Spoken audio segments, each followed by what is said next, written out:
hanggang kay ganda. Andito na naman tayo sa Tagaytay Road. O, diba? Ibig sabihin, meron na naman akong gala. O, bago ang lahat, welcome to Cherry Papoy's Adventure.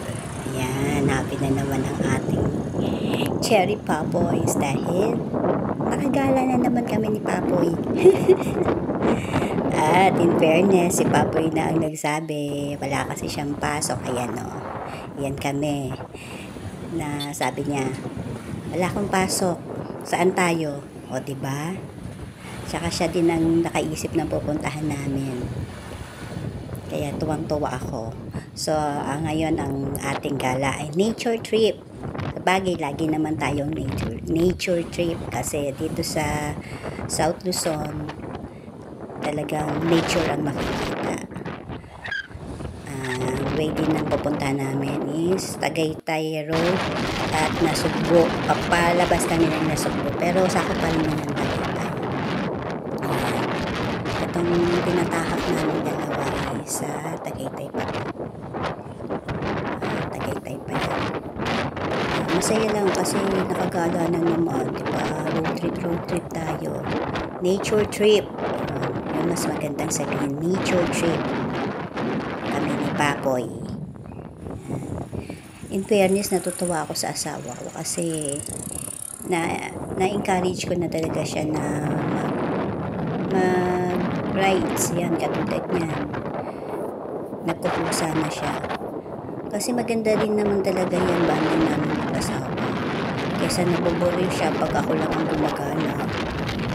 Kasi pag ramdam ko yan pag ako lang ang gumagala, iba yung ano yan, iba yung tao dito. Iba ang kanyang timplada, masungit. Pero hindi niya pinapalata sa akin. Pero sa mga anak niya, ang sungit-sungit niya. Lalo na kay Chanel. Chanel na pagbubuntungan niya pag ako gumala mag-isa. O, nandito na tayo sa may ayan yung ginagawang flyover yata yan na daanan. Matraffic dyan. Grabing traffic dyan. Pag ano na, uwian time, yung mga rush hour. Naku, walang galawan. Naranasan namin yan ni Papoy. Last trip namin, nung galing kami sa Nasugbo. Ay, grabe. Ang hirap sumingit dyan. Pero hindi ko talagang pinasingit si Papoy kasi mahirap na. Mahirap yung singit ng singit. Sabi ko, go to the flow lang. Di baling magtagal at pauwi na rin naman tayo. Maigi na yung nag-iingat, diba? Kaya yan. Dito, umaga naman yan kaya walang traffic. Ayan, kitang-kita pa yung taas ng flyover. Butas-butas pa. Ibig sabihin, wala pang buhos. Ongoing pa rin yan. Diba? Maganda rin dito sa Tagaytay. Ngayon, malamig dyan. Kasi medyo makulimlim yung alis namin yan. As in, makulimlim. Kaya malamig, malawig ang weather. Maganda na naman magmamasyal. Pag malamig ang weather dyan sa Tagaytay, sarap tumambay. Pag ganyang mga weather niya. Pero pagka mainit, ang init talaga rin sobra. Kaya pinagkaiba sa Manila. Ang init. Tapos medyo mapagi pa dyan sa paligid niya. Kasi ano yan, mga 6 a.m. 6 a.m. yan. Ang biyahe namin. Umalis kami dito sa bahay. Umalis kami sa bahay is 5:30 na rin. Yun, 5:30. 5:30 a.m. Tapos, ayan, ang dami namin nakikitang mga nag-hiking. Ayan, no, makikita nyo yung pinuntahan namin. No? Ang ganda, diba? Nature na nature. Nadaanan namin yan, papunta kaming Nasugbo. Pero, papasok to. Yung pinaka-main, ano lang yan, nadaanan namin. Ayan. Makikita nyo yan dyan. Yan, yung mga magagandang tanawin talaga. Ang saya sa piling talaga pag gumagala. Tsaka gusto ko talagang mag-video ng nakamotor. Kasi kitang-kita ko yung binibidyohan ko, kitang-kita yung nature, ayan o, katulad niyan, kitang-kita. Kaya, pil na pil ko yung aking stabilizer. Ayan na naman ako sa aking stabilizer. Parang promoting yan, no? Sana all. Tapos ayan, no? Ayan. Lubak-lubak na dyan. Yung pupuntahan namin, papunta doon, papasok doon, is malubak. Mamaya, papasilip ko sa inyo kung saan kami pumunta dyan, kung anong pangalan ng place na pinuntahan namin. So, napakalubak dyan.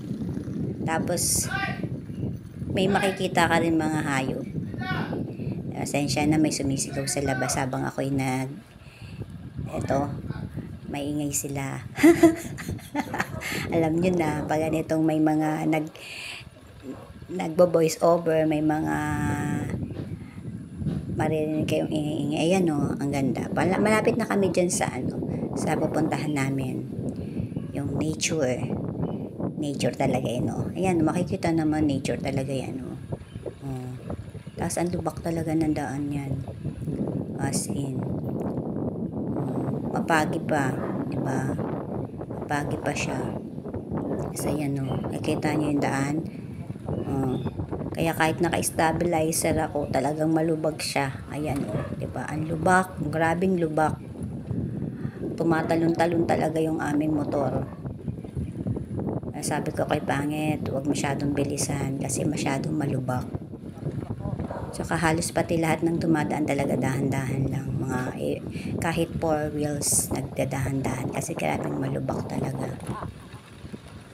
Para siyang ayan, may kalabaw pa, baka, ayan, no. So, mamaya papasilip ko kayo, pasisilipin ko kayo sa aming pupuntahan na napakaganda. Isa sa magandang napuntahan namin ni Papoy. Isa sa mga napuntahan. Ayan, mga kainan yan sa gilid dyan, mga kainan yan. Mga kainan dyan. Masasabi ko lang, pricey rin ang pagkain yan kahit nasa gilid lang. Pricey as in. Kasi dyan kami kumain nung pauwi na. Diba? Sinabi ko na agad. Wala talaga ako eh. Ayan. Ayan, may mga hayop kang makikita, payatot na kabayo. May mga kabayo pa din dyan sa site na yun. Ang ganda. May mga nag-aalaga ng kabayo, may nag-aalaga ng baka, kalabaw. Kasi nature nga talaga eh. Ang ganda niyan. Iyan ang masasabi ko, masarap balikan. Maganda rin sa family bonding. Kaya kahit ganyan yan malubak, siguro uulit kami ni Papoy dyan. Bumalik dyan sa sa lugar na yan. Malaya, masyado talaga siyang, masasabi ko, virgin forest. Isa sa virgin forest. Diba? May trivia na naman ako sa inyo. Ang ganda niya talaga. Makikita mo naman sa paligid niya eh. Maganda siya. Basta yung place na yun, nagustuhan ko. Pagka nature lovers, yan, ma-appreciate mo yan, yung mga ganyang paligid. Pero pag hindi ka nature lovers, wala, boring ka dyan. Eh ako, gusto ko yung mga ganyan. Kaya nga sabi ko, mabubuhay ako sa bundok. Ayan dyan, malapit na kami. So, pasisilip ko na sa inyo yung aming pinuntahan. Tadan! Diba? Ang ganda. Ang ganda, diba? Sabi ko sa inyo, nature na nature. May pa-hanging bridge. Oh, diba? Napakaganda. So, bye! Thank you for watching. To be continued pala to. Yan. See you next video. Bye!